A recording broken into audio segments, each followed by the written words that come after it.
समन्ता चक्रवालेषु अत्रा गच्छन्तु देवता सद्धम्मं मुनिराजस्य सुनन्तु सग्गमुखदम्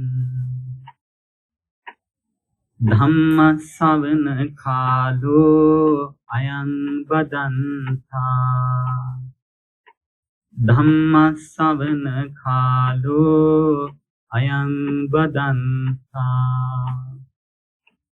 धम्म सवन कालो अयं वदन्ता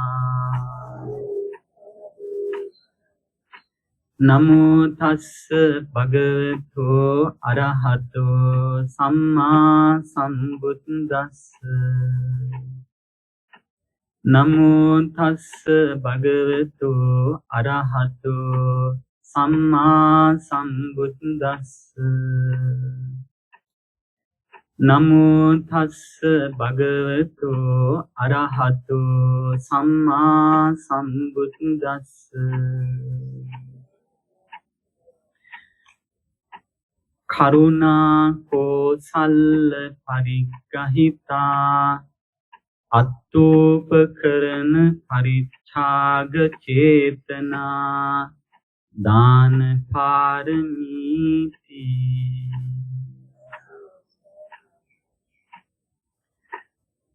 अतिपूजनीय सेनासनाधिपति करू कटयुතු ලොකු ස්වාමීපාදයන් වහන්සේ වර ප්‍රමුඛ මහා සංඝරත්නයන් අවසරයි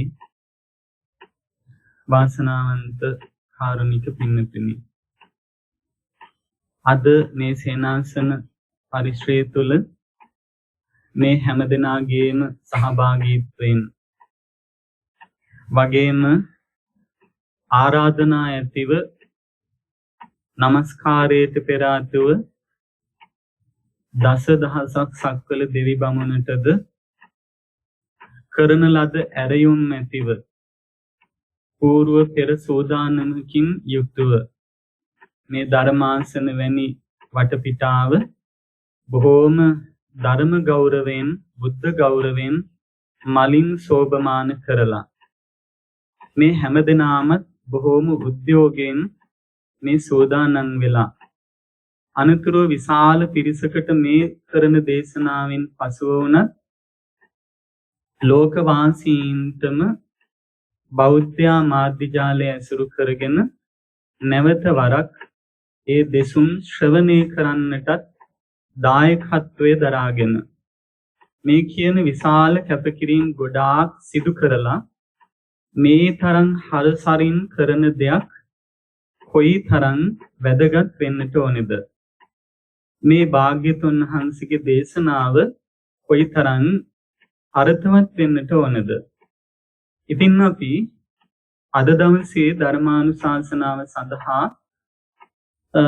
මේ පින්කම වෙනුවෙන් දායකත්වයෙන් කටයුතු කරන විශ්‍රාමලත් පාඨශාලාචාරිණී පින්වත් ප්‍රේමා පියදාස මැතිණිය තමන්ගේ ජන්මදිනයේ නිමිත්තෙන් තම ආදරබර ස්වාමි පුරුෂයාණන්ගේ වියෝගයෙන් 6 අවුරුද්දක් පිරීම නිමිති කරගෙන කරන පින්කමෙන් ඇගේ බලාපොරොත්තුව ධර්මදේශනා මාතෘකාව විදිහට අපිට මතක් කරන්නටත් යෙදුනේ අපි මේ කරන පින්කම් අර්ථවත් විදිහට කරගන්න අවශ්‍ය කරන උපදේශයක් විදිහට පින්කමක් කොහොමද පාරමිතාවක් කරගන්නේ කියන බව තමන් ලද දැනුමුතුකම් ටික ලෝකවාසීන්ගේ හදවත්වලටත් සමීප කරවාලීම නම් වූ මහා අර්ථය භාග්‍යතුන් වහන්සේගේ පණිවිඩය හැමෝ අතරේම පුංචි කාල වේලාවක් ඇතුළත බෙදා දෙන්න කටයුතු කරන්න ස්වාමීනි කියලයි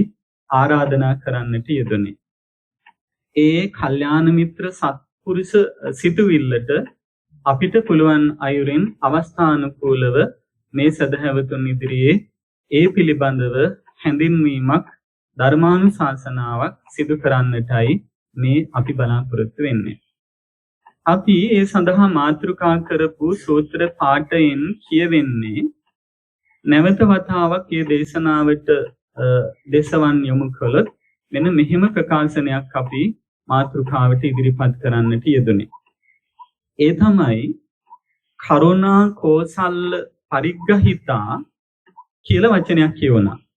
කරුණා කෝසල්ල කියන එකෙන් අදහස් කරන්නේ කරුණාව කියලා කියන චේතනාව.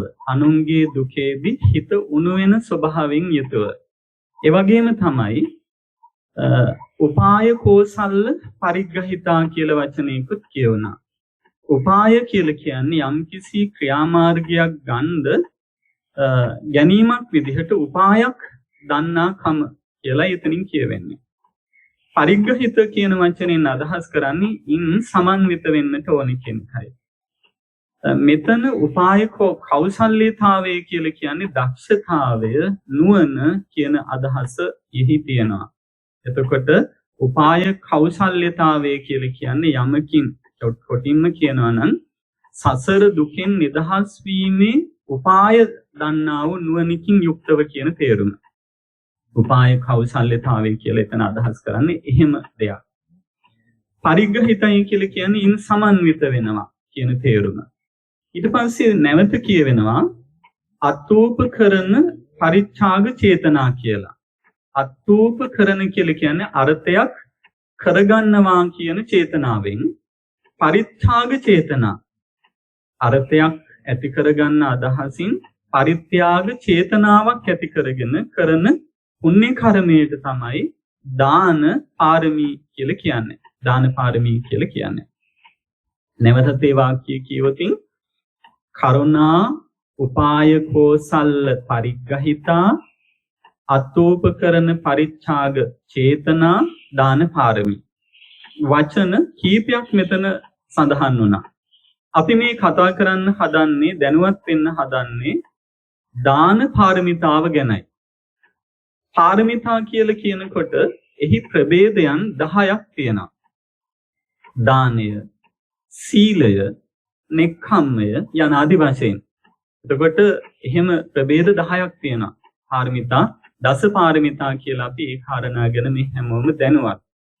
එතකොට මේ ප්‍රධාන නාමයේ විදිහට හඳුන්වන පාරමිතා කියලා කියන වචනය හුඟක් දෙනකොට මෙහි තේරුම දන්නේ බොහොම අල්ප වශයෙන්.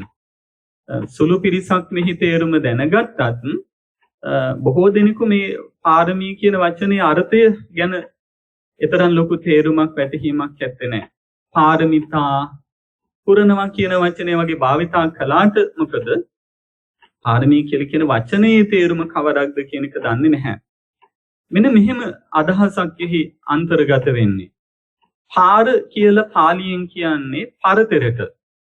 පාර කියලා කියන වචනය එන්න අදහස් කරන්නේ ගඟකින් හෝ ඇලදොලකින් හෝ සාගරයෙන් හෝ එහෙම නැත්නම් කාන්තාරයකින් හෝ නැත්නම් වනාන්තරයකින් හෝ ඊතර කාණ්ඩයට කොටසට තමයි පාර කියලා කියන්නේ. පරතරට කියන නම.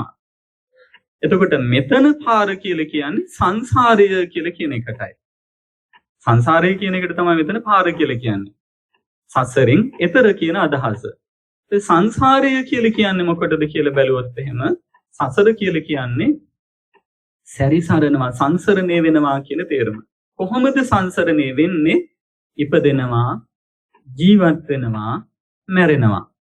ඔක නැවතුණානේ මරණින් පස්සේ නවතින්නේ. ආයිත් ওই චක්‍රයේම සිද්ධ වෙනවා. ආයිත් කොහොමද? මැරුණට පස්සේ ආයිත් මුලට එනවා. ආරම්භයක් හට ගන්නවා. ඒ කියන්නේ ආයිත් උපදිනවා, ජීවත් වෙනවා, මැරෙනවා. ආයිත් උපදිනවා, ජීවත් වෙනවා, මැරෙනවා. මෙහෙම නොනවත්වා සිදුවෙන ක්‍රියාවලියකට මේක තේරුම් ගන්න නැවත උපදිනවා කියන වචනේ පාවිච්චි කරන්නේ නැතුව ඔයගොල්ලෝ පුරුදු කරගන්න. නොනවත්වා සිදුවෙන ක්‍රියාවලියක්. නැවත චක්‍රයක් සංසාර චක්‍රය කියලා කියන්නේත් ඒක නිසාමයි. රෝදයක් වගේ චක්‍රයක් වගේ නැවත අගට ගියාට මොකටද ආයිත් මුලටම එනවා. මෙන්න මෙහෙම සිදුවෙන සිදුවීමකට තමයි චක්‍රය කියලා කියන්නේ. ඒක සැරිසරමින් සිදුවෙන මේ සිදුවීම් මාලාවට ප්‍රධාන වශයෙන් ඔය කියපු උපත, ජීවත් වීම, මරණය කියලා හඳුන්වපු ඔය සිදුවීම් මාලාව නොනවත්වාම සිද්ධ වෙන නිසා තමයි උතරට කියන්නේ මොකක් කියලාද? සංසාර චක්‍රය කියලා. හිතට ගන්න ඕනේ. එතකොට මෙන්න මේ කියපු ක්‍රියාදාමයෙන් මේ සිදුවෙන චක්‍රයෙන් ඈතර වෙනවා කියලා කියන්නේ මේ චක්‍රයට පාත්‍ර නොවි යනවා කියන එකයි. මේ தത്വයටපත් නොවෙනවා. ඒ කියන්නේ නැවත උපදින්නේ නැහැ. ජීවත් විය යුතු නැහැ. මරණයටපත් විය යුතු නැහැ කියලා කියන එකයි. එතකොට ඔන්න ඔය සිදුවීම් තුනට පාත්‍ර නොවන තත්වයක් නම් ඔය කියපු සිදුවීමෙන් ඈතර වෙනවා නම් ආන් එතනට කියනවා පරතර කියලා. මේ කියලා කියන එකෙන් අදහස් කරන්නේ පමුණුවනවා කියන තේරුම. මොන තේරුමද? පමුණුවනවා. ඒ කියන්නේ ගිහින් අරලවනවා. එක්කරන් යනවා. අර කවුරුවත් කරනව නෙමෙයි මේ පුද්ගලයෙක් විහිං දැන් බුදුරජාණන් වහන්සේට උනන් නිවන් දක්කවනවා. ඒ එවැනි අදහසක් ගන්න එපා. බුදුරජාණන් වහන්සේට එහෙම කරන්න පුළුවන් කමක් නැහැ. බුදුරජාණන් වහන්සේටත් පුළුවන්කම තියෙන්නේ ඊතර වෙන පාර කියලා දෙන්න විතරයි. ඒ ක්‍රමවේදය කියලා දීමට විතරයි බුදු කෙනෙකුට උනත් පුළුවන්කම තියෙන්නේ. අපි තනි තනියෙන් මනසින් මේ කටයුත්ත කරගන්නට ඕනේ. මනසින් තනියෙන් ඒ කටයුත්ත කරගන්නට ඕනේ. එතකොට පරතරට පමුණුවා ලන්දනම් අවශ්‍ය කරන බෝධිකාරක එහෙම නැත්නම් පාරමී ධර්ම අපි විහින්ම සම්පූර්ණ කරගන්න ඕනේ. අර පරතරට පමුණවන්න පුළුවන් ධර්ම 10ක් තියෙනවා. ඉන්න එකක් තමයි මොකද්ද? ඔබ හරීම ප්‍රිය කරන පුණ්‍ය කර්මය තමයි දාන පාරමී කියලා කියන්නේ. දන් දෙන්න, එහෙම නැත්නම් අත්හරින්න, එහෙම නැත්නම් පරිත්‍යාග කරන්න හරීම කැමතියි. හැබැයි හොඳට බලන්න ඔය දන් දීමට හරි උනන්දුවක් ඕනකමක් දැක්වුවාට හිත ඇතුලෙන් මේ පාරමිතාවකට උවමනා කරන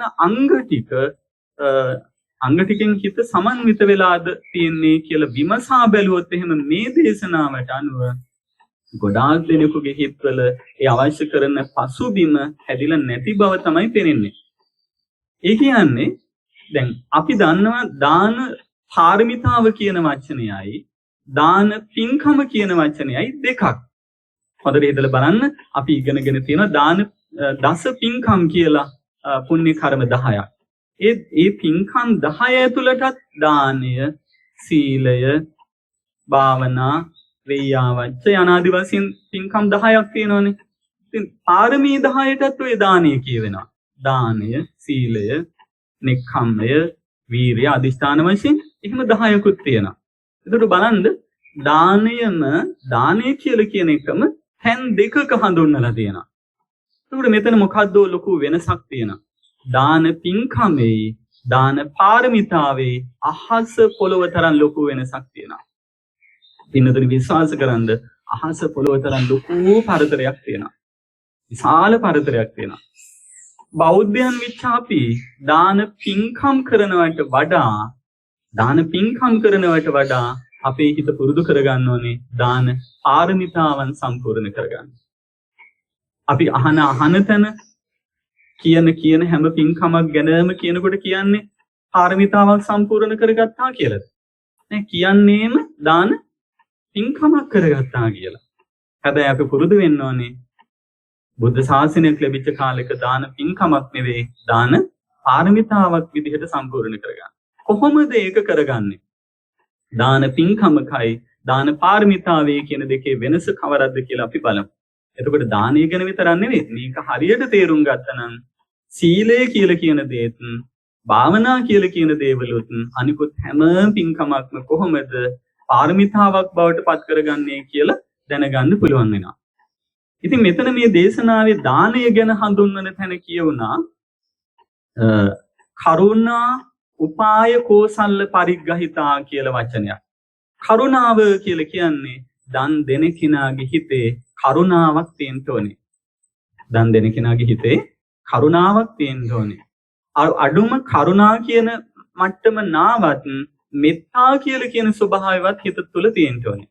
කරුණාව කියලා කියන්නේ අනුන්ගේ දුකේදී හිත උණු වෙන ස්වභාවය. අනුකම්පාවෙන් ලතෙත් වෙන ස්වභාවයට තමයි කියන්නේ මොකක් කියලාද? කරුණාව කියලා. ඒකට පාත්‍ර වෙන්නේ දුක්ඛිතයින්. අනුකම්පාවට බඳුන් විය යුතු, අනුකම්පාවට ලක් විය යුත්තන්ව අලලා ඇතිවන අනේ පව් දෙයනේ කියලා හිතේ ඇතිවෙන මානසිකත්වයට තමයි කියන්නේ මොකක් කියලාද? කරුණාව කියලා. ඉතින් ඒක දැන් අපි දන් දීමට ප්‍රතිග්‍රාහකයන් විදිහට ගන්නකොට ස්වාමීන් වහන්සේලා බොහෝ දුරට ඕගොල්ලෝ දන් දෙන්න ගොඩාක් පෙළඹෙන්නේ භික්ෂුන් වහන්සේලා මුල් කරගෙන. ඒකට ඕගොල්ලන්ගේ හිතේ ස්වාමීන් වහන්සේලා ගැන කරුණාවක් ඇති වෙන්න තරම් ලොකු නුවණක් ඔයත්තන්ට නැහැ. ඇයි දැන් දුකට ස්වාමීන් වහන්සේලා දුකටපත් වුණා කියලා කියන ස්වභාවය නෙවෙයි තියෙනවනේ. ස්වාමීන් වහන්සේලාට කොහෙන්න හරි එයන්ට ලැබෙනවා කියන ස්වභාවය තියෙනවා. ඒකයි මම මුලින්ම මතක් කරේ සාමාන්‍ය කෙනෙකුගේ හිතක කරුණාව නෙවෙයි අඩුම මෛත්‍රියවත් ඇති වෙන්න ඕනේ.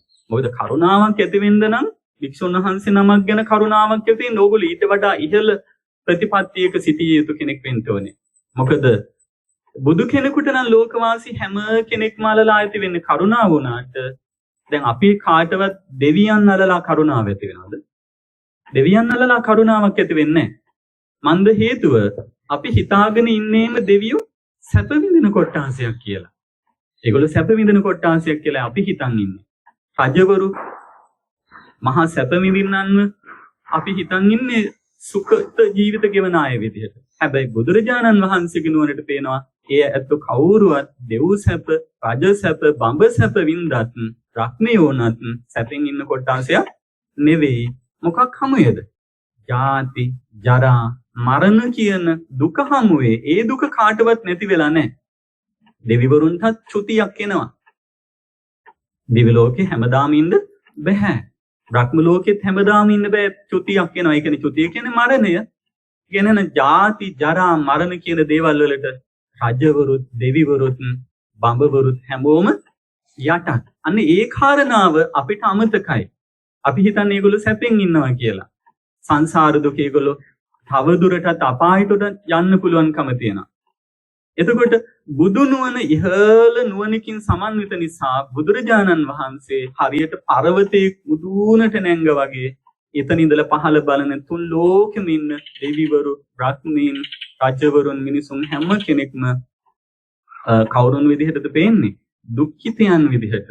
ඒ නිසා බුදු කෙනෙකුගේ හිතට නම් ලෝක සත්වයාලලා කරුණාවක් ඇතිවීම සාධාරණයි. හැබැයි අපිට හිතෙනවද වික්ෂුන් වහන්සේලා හරි දෙවිවරු හරි කියන්නේ කරුණාවට පාත්‍රයේ යුත්තන් විදිහට? එහෙම හිතෙන්නේ නැහැ. ඒ නිසා අපිට කරුණාවක් ඇති නොවේ. එහෙනම් අපේ නුවණ මට්ටමට ඇති කරගන්න පුළුවන් කොහොම කියලාද?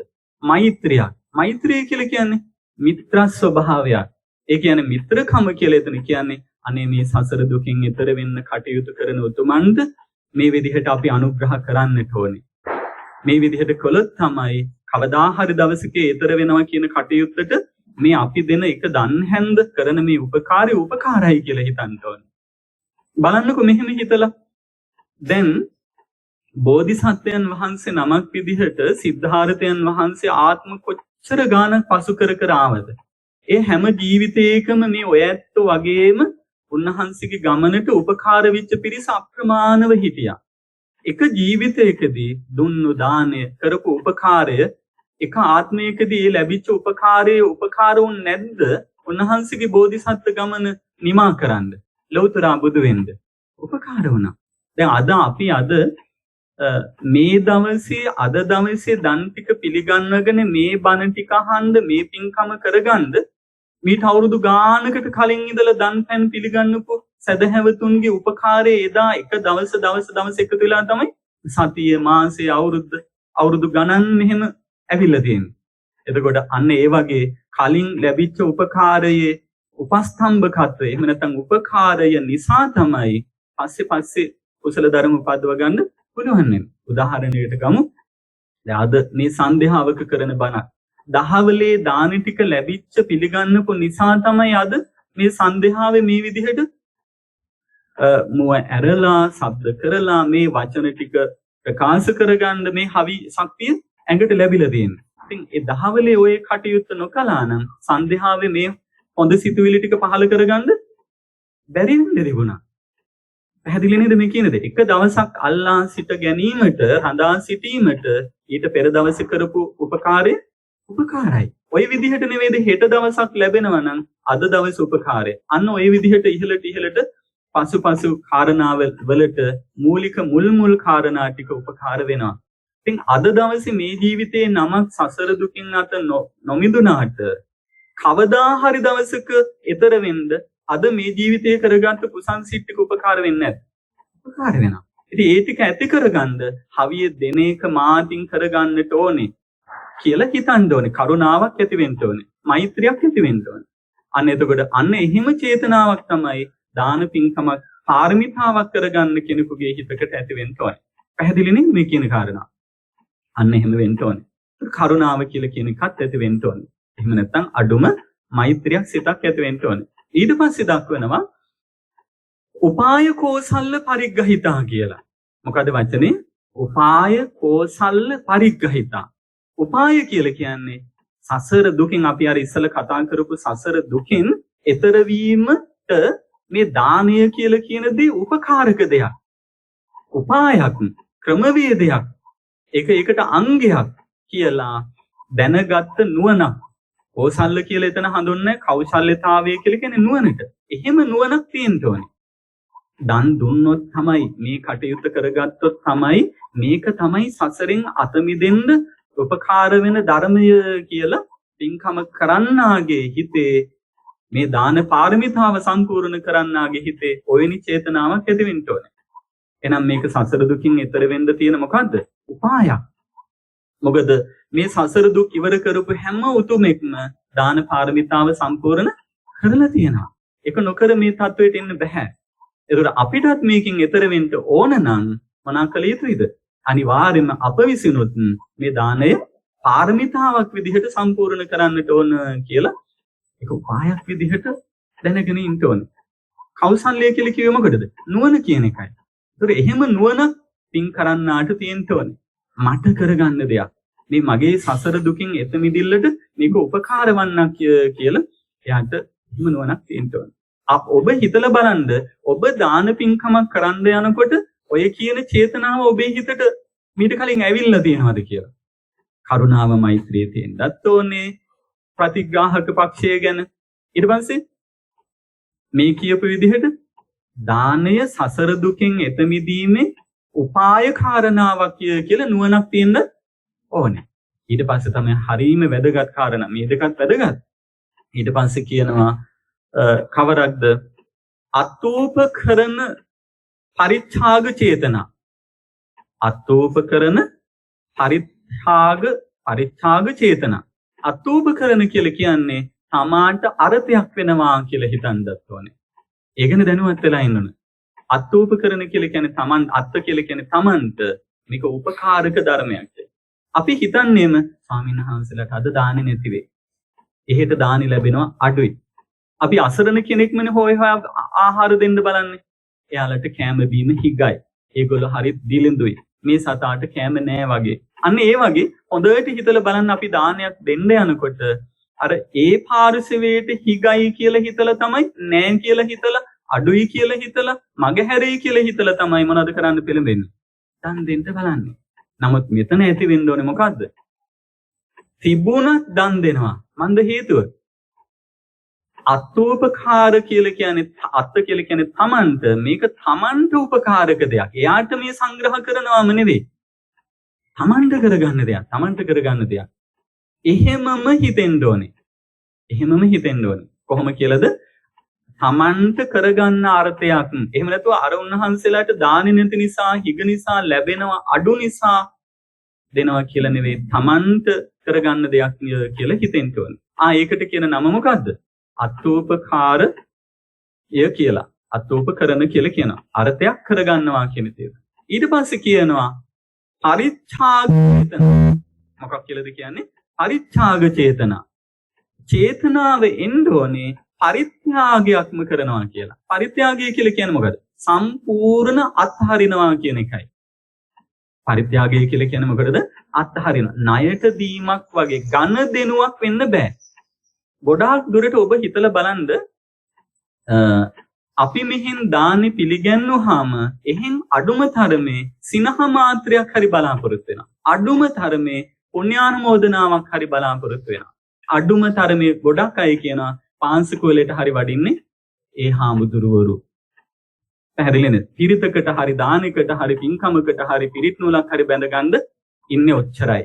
ඒක නිසා පාංශකෝලයකටවත් වඩම්ම ගන්න කියලා මාසිකව හරි වාර්ෂිකව හරි කරන පින්කම කරන්න පෙළඹෙන්නේ.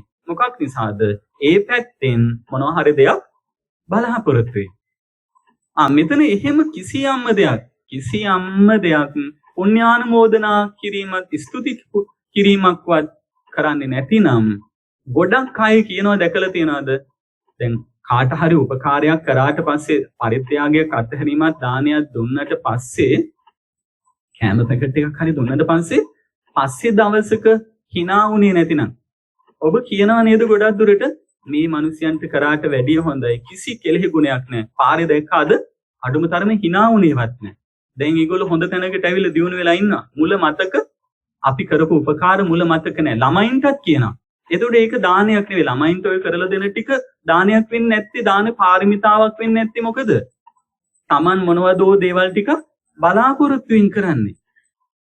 සමහර වෙලාවට කියනවා ඊට වැඩිය හොඳයි බල්ලෙකුට දුන්න නම් නගුට හරි ඔලවනවා කියලා කියනවා. ඒ කියන්නේ අපි එහෙනම් මොනවදෝ දේවල් ටික ඒ පැත්තෙන් බලාපොරොත්තු වෙනවා. එහෙනම් මේ කියන තැනට හිත වැටිලා නෑ කියන එක උතනින් කියන්නේ ওই ප්‍රකාශන වලින් පෙනෙන්නේ. එහෙනම් මොකද්ද වෙන්න ඕනේ? පරිත්‍යාග චේතනා කියලා කියනවා මෙතන. පරිත්‍යාගයක්ම කළා වෙන්න ඕනේ. ඒ පාරිශවය මොන විදිහට පිළිපැද්දත්, කළු වචනෙන් බැන්නත්, Tamante එහෙම දෙයක් කරා කියන එක මතකයේ තිබුණේ නැතත් අපිට පුළුවන් වෙන්න ඕනේ අපි ස්ථාවරයක රැඳිලා ඉන්න. මේ තමයි දානයක් පාරමිතාවක් බවට පත් කරගන්න විදිහ. මේ අංග ටික හිතට ඇවිල්ලා නැත්නම් ඒක පාරමිතාවක් කරගන්න වෙන්නේ නෑ කවදාකවත්. පොදු ඕක ඝන දෙනුවක් විතරමයි කියන්න වෙනවා. අපි මෙච්චර කාලයක් අර වගේ දේවල් බලාපොරොත්තුෙන් ඉඳලා තිබුණා නම් යාචක කෙනෙක්ගෙන් හරි උපකාරයක් කරපු අනිත් කෙනෙකුගෙන් හරි සතෙකුගෙන් හරි අර වල්ගිය හොලවනවා. තේරෙනවද? Tamanට ලෙන්ගතුව හැසිරෙනවා කියන වගේ සිතුවිල්ලක් හරි බලාපොරොත්තුෙන් හිටියනම් ඒක පින්කමක්වත් වෙලා නැහැ පින්නතුනි. බලන්න කොච්චර පාඩුවක්ද කියලා. ඒක දානයක් වෙන්නේ නැහැ. ඒක මොකද්ද? ඝන දෙනවා. අපි මේ දේ දෙනවා. එහෙන් දෙයක් බලාපොරොත්තු වෙන ගන්න බලාපොරොත්තුෙන් ඉන්නවා. ඒ තැන රැඳෙන්න එපා කවදාකවත්. ඒ නිසා ඔබ හැම වෙලාවෙම බලන්න මම කරන මේ පින්කම්ම සැබෑම පින්කමකට ඕන කරන අංග ටික මෙන්න මේ කියපු අංග ටික මගේ චේතනාව තුළ තියෙනවාද කියලා. ඔකට කියන්නේ පරිත්‍යාග චේතනා කියලා. මොකක් කියලාද? පරිත්‍යාග චේතනා කියලා කියන්නේ. පරිත්‍යාග චේතනා. ඔන්න ඔය தത്വයට කියනවා මොකක් කියලාද? දාන පාරමී කියලා. මොකක් කියලාද? දානය පාරමිතාව. ඒ දීම, ඒ දානය කියලා කියන්නේ දීමටයි. ඔක මොකක් වෙනවද? පාරමිතාවක් කියලා. පාරමිතා කියන එකේ තේරුම කොහොමද අපි හඳුනගත්තේ? පරතරට, සංසාරයෙන් පරතරට පමුණුවනවා, ගිහින් අරලවනවා. ඔන්න ඔය කරපු පින්කමට පුළුවන්, ඔන්න ඔය කියපු ඇති කරගත්ත චේතනාමය தത്വයට පුළුවන් මොනවා කරන්නද? මේ සත්වය, ඒ අදාළ පින්කම කරගත්ත සත්වයාට නැවත උපත, ජරාව, ව්‍යාධිය, මරණය කියලා කියන දේ සම්පූර්ණයෙන්ම එතර කරවල දෙන්න පුළුවන්කම තියෙනවා. ඒකට තමයි අපි නිවන් දකින්නවා කියලා කියන්නේ. ජාති, ජරා, මරණ, ශෝක පරිදේව දුක් දුන්නස් වලින් නිදහස් කරලා දෙනවාට, නිදහස් වෙනවාට තමයි කියන්නේ මොකක් කියලාද? නිවන් දකින්නවා කියලා. ඔය தත්වයක් අත්විඳින්න සිද්ධ වෙන්නේ නැති කමට. බලන්න. එතකොට මෙන්න මේ විදිහේ මනෝභාවයක්, මානසිකත්වයක් ඇති කරගත්තොතින් තමයි ඒක දාන පාරමිතාවක් බවට පත් වෙන්නේ. අපි බලමු පින්කම කොහොමද පාරමිතාවක් කරගන්නේ? ආහාර දීම නම් අන්න දානය කියලා කියනවා. ඒ ආහාර ටික දීම, ගෞරවය දීම, එහෙම නැත්නම් අබේ දානය දීම, ධර්ම දානය දීම. දැන් මේ වෙලාවේදී කරන්නේ දානයක්. මේ දානය හඳුන්වන්නේ කවරක් කියලාද? ධර්ම දානයක් කියලා. විශාල පිරිසකට ධර්මය කියලා කියන්නේ මොකක්ද? ස්වභාවය. එතකොට මෙන්න මෙහෙම ස්වභාවයක් තමයි මෙතන තියෙන්නේ කියලා දැනුමුතුකම ලබා දීමටයි ධර්ම දානය කියලා කියන්නේ. එතකොට මේ ලෝකේ තියෙන අනිකුත් සියලුම දානවලට වඩා අග්‍රම ආනිසංස ලැබෙන දානය තමයි ධර්ම දානය කියන්නේ. අද මේ උපන් දිනයක් නිමිති කරගෙන පියාණන්ට පුණ්‍යානුමෝදනාව හේතු කරගෙන කරන්නේ වගේ මහා අග්‍ර දානයක්. ඉතින් හිතන්න මේක දෙනකොට මේ දානය දාන පාරමිතාවක් කරගන්නේ කොහොමද? මේකෙන් ලැබෙන ලෞකික ආනිසංසය තමයි යන තැන, උපදින තැන ධර්මයේ පිහිට පිළිසරණ ලැබෙන කෙනෙක් වෙනවා. ඒ වගේම තමයි කවදාකවත් අසත්පුරුෂ ආශ්‍රයයක් ලැබිලා නොමග යන්න හේතුවක් වෙන්නේ. කවුරු හරි කෙනෙක් ඉදිරිපත් වෙලා තමන්ව නිසි මගට හරි මගට හරව ගන්නවා. කල්යාණ මිත්‍රයන්ගේ ආශ්‍රය ලැබෙනවා. ඒ වගේම තමයි හැම තැනකම කැපී පෙනෙන චරිතයක් වෙනවා. උපදින ජීවිතයකම ක්‍රී හේතුක ප්‍රතිසන්දි. ඒ කියන්නේ ඥානය බොහොම ඉහළ තැනක් ගන්න කෙනෙකු බවට පත් වෙනවා. ඇයි නුවණ දුන්නාම ආපසට ලැබෙන්නේ මොකද්ද? නුවණම ලැබෙනවා. කතා කෞශල්‍යතාවය ලැබෙනවා. වාක් කෞශල්‍යතාවය ලැබෙනවා. ඒ වගේ බොහෝ ආනිසංස තියෙනවා. ඉතින් ඔය කියපු කාරණාවම ප්‍රමාණවත්. මොකක්ද? ඥාන සංප්‍රයුක්ත වූ හොඳ පුතුල නුවණක් තියෙන, ගැඹුරු නුවණක් තියෙන, ස්මරණය කළ හැකි නුවණක් තියෙන, වගේම හොඳ ධාරණ ශක්තියක් තියෙන කෙනෙක් බවට පත් වෙනවා. මේ මොකේ ආනිසංසයක්ද? ධර්ම දානයේ ආනිසංසය. එතකොට හිතන්න, එහෙම ඒ කරපු දාන පින්කම ඔය ඔක්කොම කාරණා ටික ලෞකිකයිනේ. ඔය ඔක්කොම කාරණා ලැබෙන ආනිසංස ඔක්කොම ලෞකිකයි. ලෝකයේ තුල ලැබෙන්නේ. කොහොමද මේක පාරමිතාවක් කරගන්නේ? තමන්ම හිතන්න ඕනේ මම උපදින හැම ජීවිතයකම හරීම ගැඹුරු නුවණක් ඇත්තෙකු බවට පත් වෙන්න හේතුවක් නේ මම මේ හැදුවේ. කල්යාණ මිත්‍ර ආශ්‍රය මට ලැබෙනවානේ. හොඳ නුවණක් ලැබෙන කෙනෙක් වෙනවානේ. ඒ නුවණින්ම සියලු දේම පරිපූර්ණ කරගන්න පුළුවන් වෙනවා. ඉතින් මේ කොච්චර නුවණ තිබුණත් නුවණ තියෙන අය වුණත් මේ ලෝකේ ජාති ජරා ව්‍යාධි මරණ වලට ගොදුරු වෙනවාමයි. අනේ මට ඉක්මනින්ම මේ අද කරපු ධර්ම දාන පින්කම හේතු කරගෙන ඔන්න ඔය කියන ලෞකික ඥානයක් නෙවෙයි මේ අනිත්‍ය දුක්ඛ අනාත්ම කියලා කියන නාම රූපයන්ගේ සිද්ධ වෙන මේ ලක්ෂණත්‍රය. ලක්ෂණ කියලා කියන්නේ මොකටද? ස්වභාවය කියන එකයි. ඔන්න ඔය ධර්ම ස්වභාවය වටහා ගන්නට අවබෝධ කරගන්නටම මේ කරපු ධර්ම දාන පින්කම හේතු වේවා කියලා හිතුවනම් ආන් ඒකට කියනවා දාන පාරමිතාවක් කියලා. ඒක ධර්ම දාන පින්කමක් නෙවෙයි. ධර්ම දාන පාරමිතාවක්. අපි ශ්‍රම දානය කොහොමද පාරමිතාවක් කරගන්නේ? ඔන්න ශ්‍රමය කියලා කියන්නේ ශක්තියටනේ.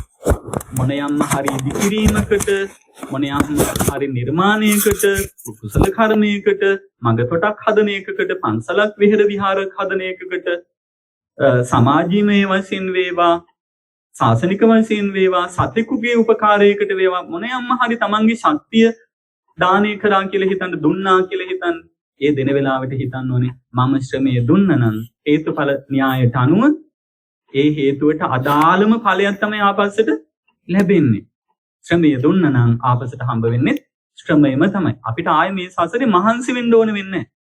ඔබ දන්නවා අතට පයට එක්කෙනෙක් දෙන්නෙක් නෙවෙයි සේවය කරන්න උපකාර කරන්නේ. 100 ගණන් සේවකයන් ඉන්න සේවක සාත්තුකම් ලබන අය මේ ලෝකේ ඉන්නවා.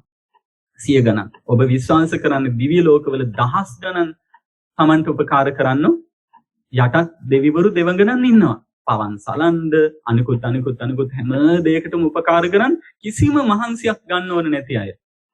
හැම දෙයක්ම සම්පූර්ණ කරලා දෙනවා. එතකොට උයන්න පිහින්ද රෙදි හොදන්න ඔය කියන හැම දෙයක්ම කරලා දෙන සේවක සේවිකා. ඒ කියන්නේ එහෙමනම් ඔබ ශ්‍රමය දුන්නනම් ආපස්සට ඔබට ලැබෙන්නේ කවරක්ද? ශ්‍රමය ලැබෙනවා. එතකොට එදාට තමන්ට වෙහෙසෙන්න ඕමනා වෙන්නේ වමනා නැහැ. මොකක් නිසාද? මේ ශ්‍රමය දුන්න ශ්‍රම දානය නිසා. ඒ නිසා කවදාකවත් ගමේ ශ්‍රම දානයක් තියනවා කියලා කිව්වහම තව පිට කෙනෙක් වෙන කෙනෙක් යවන්න නෙවෙයි තමන්ම මේක කරන්න ඕන කියලා හිතන්න ඕන. පසුබාන්න කම්මැලිකම් කරන්න, වෙලාව පහු කරලා යන්න, අවසානයේට ගිහිල්ලා උතනට මූණ පෙන්නන්න, ඒ වගේ නෙවෙයි. මහන්සි වෙලා වැඩ කරන්න වටිනවා. මොකද අපි යන තැන හැම වෙලාවම හම්බ කරන්න අපි හරි කැමතිනේ. හම්බ කරන්න හරිම කැමතියි. තමන්ට ලොකු ලාභයක් ලැබෙනවා නම්, මුදලක් ලැබෙනවා නම්, වාසියක් ලැබෙනවා නම් ඒ එවැනි ඕනම දෙයකට අපි පෙළඹෙනවා. එතකොට ඔබ පින්කම් විදිහට කරගන්න දේත් තේරුණාද? ඔබ මේ පින්කමක් විදිහට කරගන්න දේත් කාටද මේ කරගන්නේ? තමන්ට කරගන්නේ. ඉස්සෙල්ලා අතෝපකරණ කියලා කිව්වේ ඒකයි. තමන්ගේ අර්ථයට මේ කරගන්නේ. එහෙනම් ඒක ශ්‍රමයේ විදිහට ගමේ අයට දුන්න අහවලාගේ කළා, පන්සලේ එකක් කළා, අරණ්‍ය දෙයක් කරා කියලා නෙවෙයි. තමන්ගේ ඇතුලේ දැනුවත් වීම තියෙන කොහොම කියලාද? තමන්ට කරගත්තා කියලා. එතකොට ඒ චේතනාව තියෙන නිසා යා කොයි වෙලාවත් මැලි වෙන්නේ, කම්මැලි වෙන්නේ, උදාසීන වෙන්නේ, පසුබාන්නේ නැහැ. හරිම ඕනකමින් කරනවා. ඒද හේතුව? මෙයාට නුවණක් තියෙනවා. කෝසල්ල කියලා ඉස්සල කිව්වේ, උපාය කෝසල්ල කියලා කිව්වේ. මෙයා දන්නවා මෙහෙම කරොත් මට මේ වගේ ඵලයක් තමයි ලැබෙන්නේ කියලා. ඒ නිසා ඵලය ගැනම හිතලා තමයි කුසලයක් කරද්දී සතුට වෙන්නට ඕනේ. ගොඩාක් අය පින්කමක් කරා කියලායි සතුට වෙන්නේ. හොඳට හොයලා බලන්න මං අහවල් දිහා මේ වගේ පින්කමක් කරා කියලා තමයි සතුට වෙන්නේ. නෑ එහෙම නෙවෙයි පින්නතුනි පුරුදු වෙන්න හැම වෙලාවකම පින්කමෙන් ලැබෙන ඵලය ගැන හිතලා සතුට වෙන්න. දැන් ගොවිතැනක් කරන කෙනෙක් වුණත් මම වී මෙච්චරක් කුඹරට විසි කරා ඉස්සා කියලා නෙවෙයි සතුට වෙන්නේ. මට තව මෙච්චර කාලෙකින් මෙච්චර වී ගෝලි ගානක් හම්බ වෙනවා කියලා එයාගේ සතුට තියෙන හිතේ බලාපොරොත්තු තියෙන. ඊට පස්සේ ව්‍යාපාරයක් කරන කෙනෙක් වුණත් මම අර ආයතනේ මෙච්චර ලොරියක බඩු ගත්ත කියලා නෙවෙයි සතුට වෙන්නේ. මට මේ අවුරුදු කාලේ මේ ව්‍යාපාර කටයුතු සාර්ථක මේ කාල සීමාවෙදී මට මේ ටික විකුණගෙන මෙන්න මෙච්චර ලාභයක් වාසියක් ලැබෙනවා. අනේ ලැබෙන ලාභය ගැන හිතලා සතුට වෙන්න. පැහැදිලි නේද මේ කියන දේ? අන්න ඒ වගේම පින්කමක් කරපු කෙනෙක් වුණා සතුට වෙන්න ඕනේ. පින්කම මගින් පින්කම හරහා තමන්ටම ආපස්සට ලැබෙන කුසල ඵලය ගැන හිතලා මට අනාගතේ මෙන්න මේ වගේ මෙච්චර ඵල ගොඩාක් ලැබෙනවා නේ කියලා තමන් ඒක ගැන දැනුමක් ඇති කරගන්න. ඒකට මම ඔබට ආරාධනා කරනවා කම්ම විභංග සූත්‍රයත් දක්ෂිනා විභංග කියන සූත්‍රයත් කියවන්න. මොකද්ද? දක්ෂිනා විභංග සූත්‍රය. මේ දක්ෂිනාව කියලා කියන්නේ ආහාර වලට, විභංග කියලා කියන්නේ බෙදනවා කියන එක. ඒවා ආහාර මෙන්න මේ අයට දුන්නාම මෙන්න මෙච්චර ප්‍රමාණයක් ප්‍රතිශතය ලැබෙනවා. තිරිසන් සතෙකුට දුන්නා නම් ආත්ම 100යි. මිත්‍යා දෘෂ්ටික ගුණ ධර්මයන් නැති මිනිහෙකුට දුන්නොත් ආත්ම 1000යි. සම්මාදිට්ඨික මිනිහෙකුට මිනිසෙකුට උපකාරයක් කරොත් ආත්ම ලක්ෂයයි. ඊටසේ බාහිර තවුසෙකුට දුන්නා නම් ආත්ම කෝටියයි. සෝහන් මාර්ගයටපත් වෙච්ච උතුමෙකුට පිළිගන්නොත් ගාන කියන්න බෑ. සකදාගාමි අනාගාමි අරිහත් උතුමන්ට පිළිගන්නොත් ගාන කියන්න බෑ. ඔයගොල්ලන්ගේ කවදා හරි අහුවොත් බුදු කෙනෙකුට පසේ බුදු නමකට පිළිගන්නොත් ලැබෙන ගාන කියන්න බෑ. කාගෙන් හරි අහුවොත් ඔයගොල්ලෝ කවදා හරි දවසක රහතන් වහන්සේ නමකට දානේ පිළිගන්න ලැබෙලා තියෙනවද කියලා අහුවොත් එහෙම ගොඩාක් අය කියන්නේ අපිට එහෙමනම් දන්නේ නැහැ රහත් වෙලා හිටිය ඉන්නවද කියලා. අන්න එහෙම වචන කියන්නේ. බුදු කෙනෙකුට පිළිගන්නගෙන තියනවද කියලා නෑ. ඉතින් පිළිම වලට චෛත්‍ය වලට තමයි පූජා කරන්නේ. එහෙම කියන්නේ. එහෙම නෙවෙයි. අපි බුදු පිළිමයකට බෝධියකට චෛත්‍යයකට පූජා කරන චේතනාව කාටද දෙන්නේ? ලෝතුරා ජීවමාන බුදුරජාණන් වහන්සේට පූජා කරනවා කියන චේතනාව තියෙනවා. එතකොට පිළිමයක් අලලා පූජා කරලා තියෙන්නේ කාටද? බුදුරජාණන් වහන්සේට. චෛත්‍ය භාවිතා කරගෙන පිළිගන්නේ කාටද? බුදුරජාණන් වහන්සේට.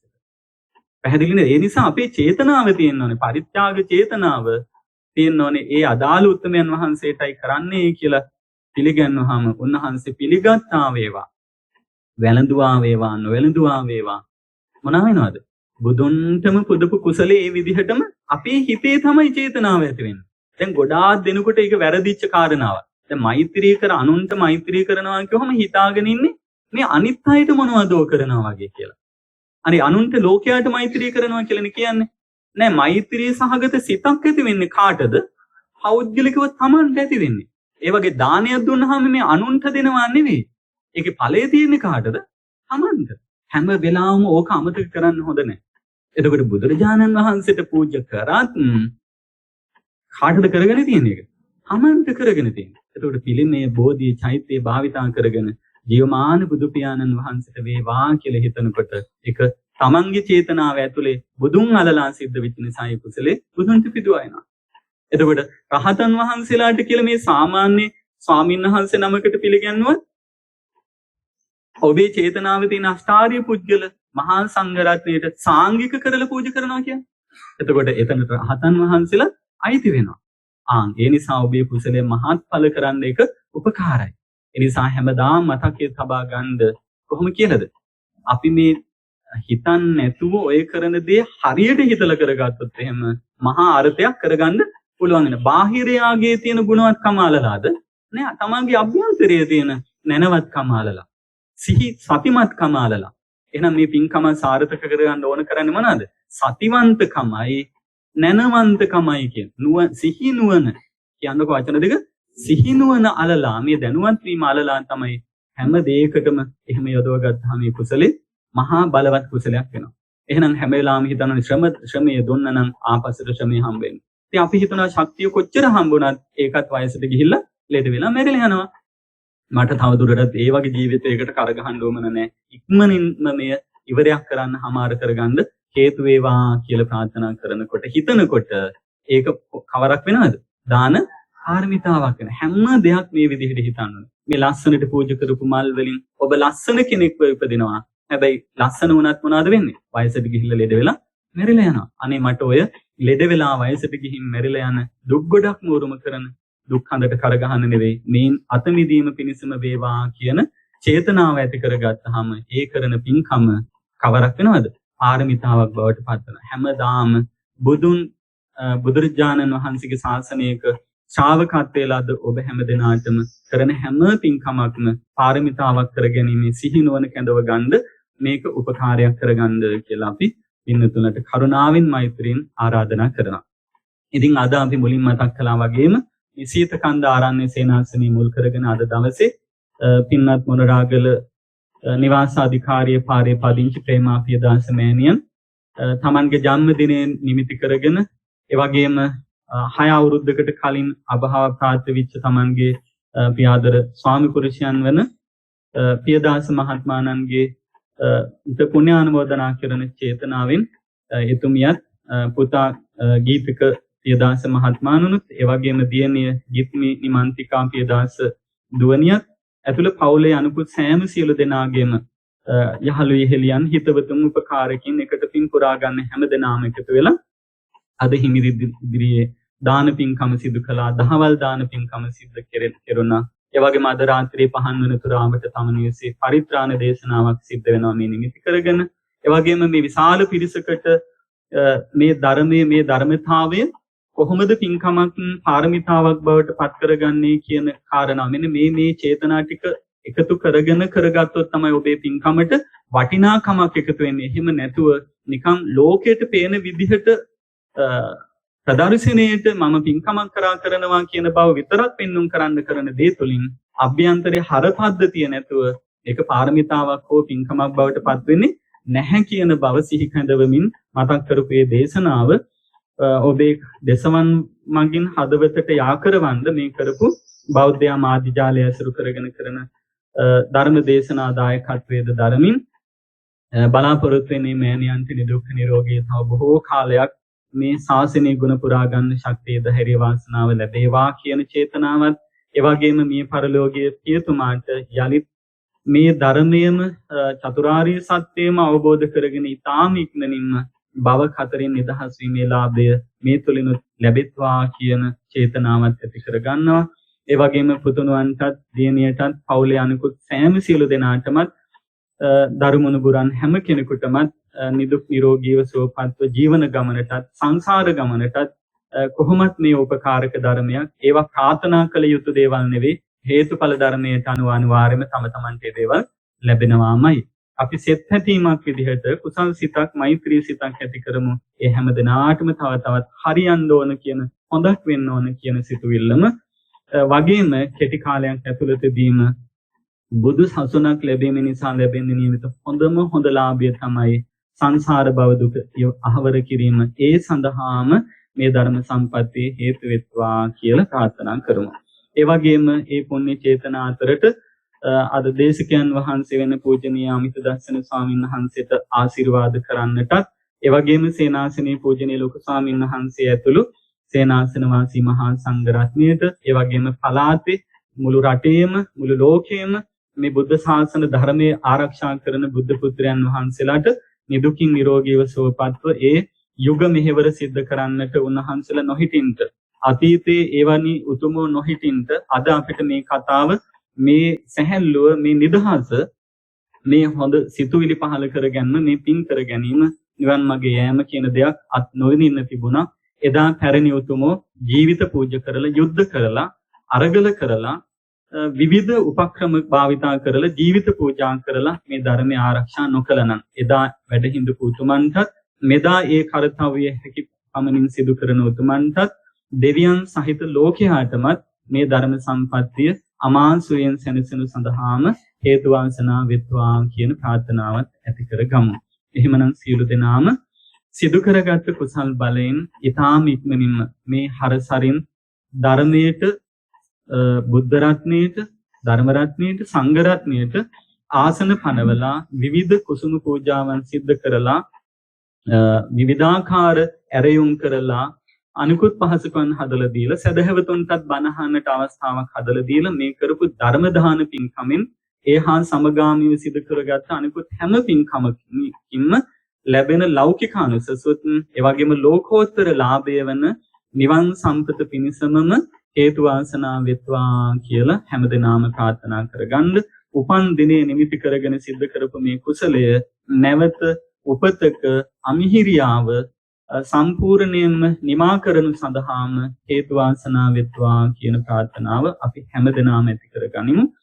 ගාථා කියලා චාරිත්‍රානුකූලව අපි දෙවියන්ට පියදාස මහත්මයා තුළ මේ ගිය හැම කෙනෙකුටමද පුණ්‍යානුමෝදනාව අපිට ලැබෙන සියලු යහපත ඕන්ටත් ඒ විදිහටම අත්විඳ ගන්න ලැබේවා කියන සිතුවිල්ලයි මේ කුසල වල බලෙන් ආශ්‍රවක්ෂය කර ගැනීමේ ඥානයම උපද්ද ගැනීමටම හේතු වෙත්වා කියන චේතනාවයි ගාථා මගින් අපි සිද්ධ කරගමු.